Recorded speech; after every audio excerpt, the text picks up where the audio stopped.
Hello and welcome to the latest edition of Jet Setting. Paul Friesen here from the Winnipeg Sun, joined by Scott Billeck. And Scott, let's start with this team's propensity to fall behind in games and somehow find a way to come back. Concern or sign of a good team? It's an interesting question. I think a lot of people would. It depends on which kind of camp you're in, right? If you look at the analytics, and I wrote about this today a little bit, it shows the Jets aren't a very good team, and so eventually they should kind of regress back to not being a very good team. But my argument with that is they're so talented, and I think you would agree with this. I mean, having watched the team, watching them even on Thursday's 6-3 win over the Canadians there, they can get down, but they just have so much firepower that can get them back into the game, and all they need is just a shot, really, right? I mean, if you look at a guy like Pierre-Luc Dubois, he's got 3 goals on 4 shots right now in the last 2 games. So, right, a lot of talent, and I think that's part of the thing where I'm thinking, I mean, the analytics do say one thing: is it sustainable? I don't know, but right now, I mean, the Jets are 12-6-1, 6-2-0 when losing, or I guess trailing, I suppose, after the first period. I mean, I hesitate to say that they're a great team, but they are a good team, and I know that the stats may not suggest that, but the record does, and their ability to score, their ability to stay calm and composed, especially when they do get down 2-0, because they've been down by 2 goals quite a few times this year, and they've always managed. It's almost like their sweet spot, right? Like they get down 2 and then they find a way back, whether it's clawing, whether it's scratching and clawing, whether it's just grinding out a couple of goals, or whether it's just taking advantage of a power play or whatever it is. A poor Carey Price the other night and a bad save where you just kind of let it through his 5. So I mean, it's a tough one to answer, but to me, I think they are a good team, and they're not far off from being a great team, but they do have some issues defensively that they need to work out. Well, they're solidly in 3rd place in the Canadian division, right? And I don't know if you expected them to finish the top 4 heading in, but they're surpassing many people's expectations. A lot of the experts didn't have them in the top 4. So how do you argue with results, right?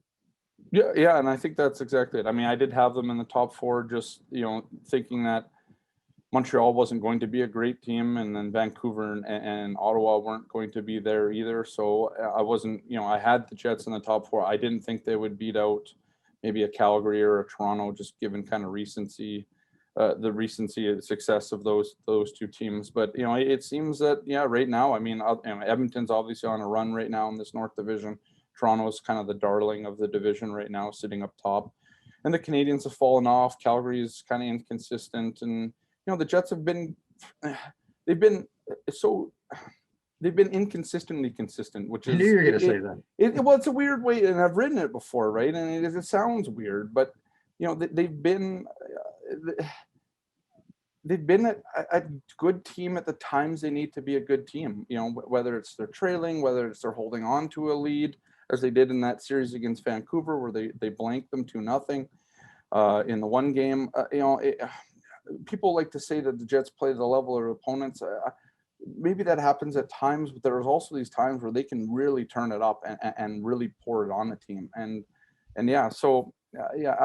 think it's they are where they are right now. The record doesn't lie. That I mean, that's where they are. And they're the 6th best team in the league in terms of points percentage. I mean, they're getting the results regardless of whether the analytics say they should or not. At the end of the day, they're the 3rd best team in the North and the 6th best team in the NHL. There's no. And maybe they are what they are too, and based on their roster composition, this is what we're going to see most of the year. Which brings me to the biggest flaw in this team, probably the blue line. What's your take on what's going on there right now?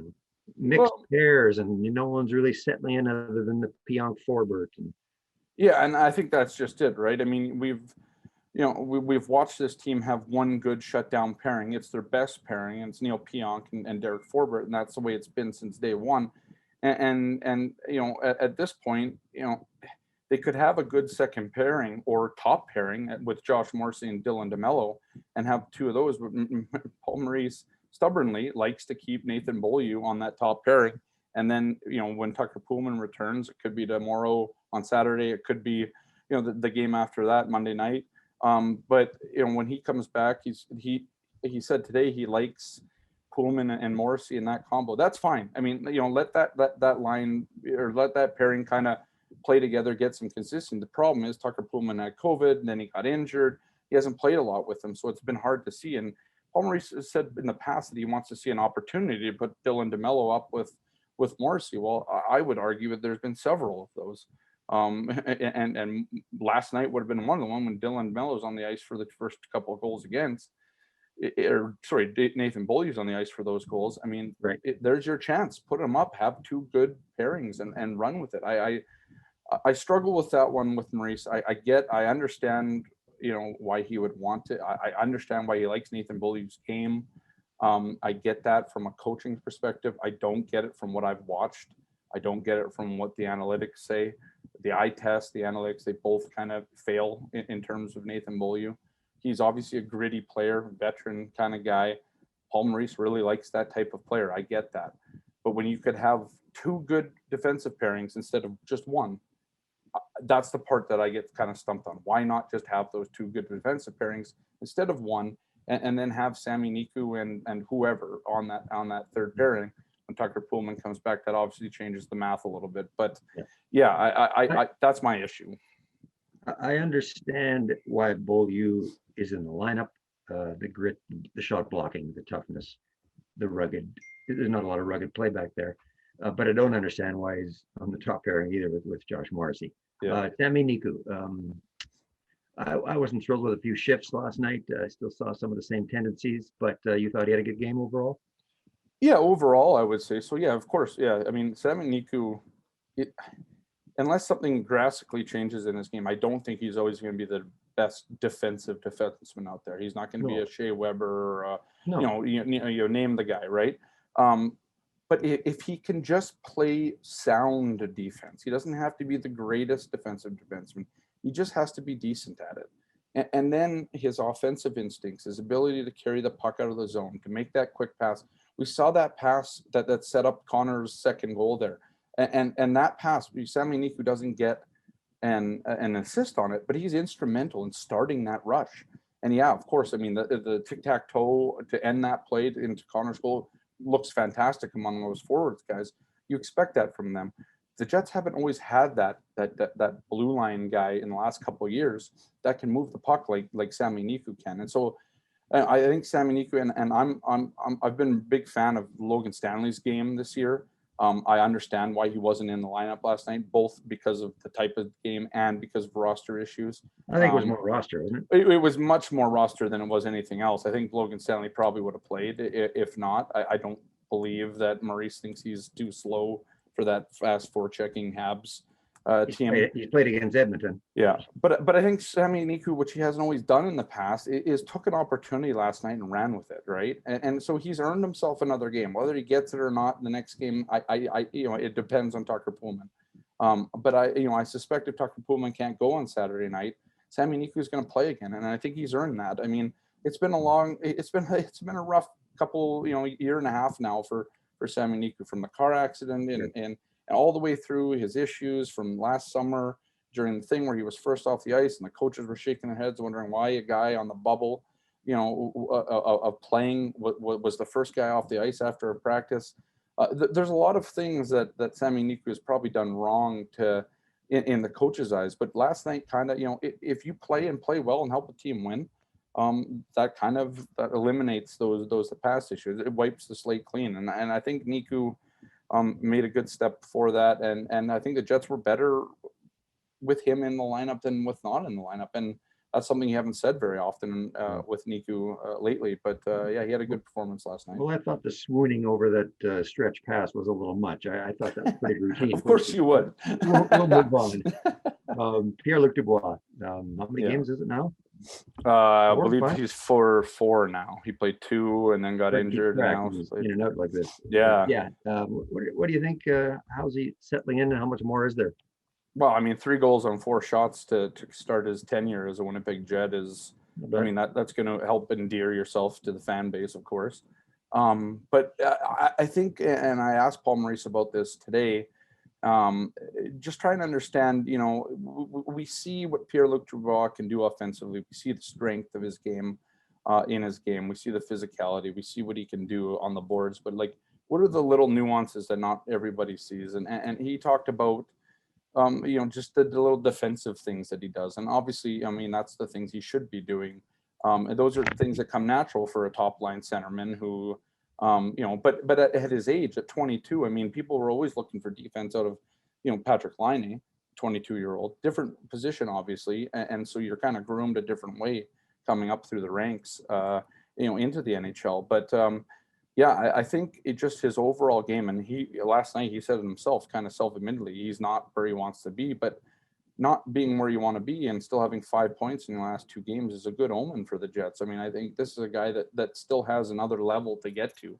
There's another element of his game that'll end up getting there eventually. So, yeah, and he's still not even playing center yet. I mean, that's the thing that this kind of experiment, I suppose you'd call it, at left wing with the Scheifele line has worked out, well enough that Paul Maurice doesn't really want to change it at this moment. I think he will as soon as the time comes where the line doesn't have a good game or whatever, or if injury necessitates it.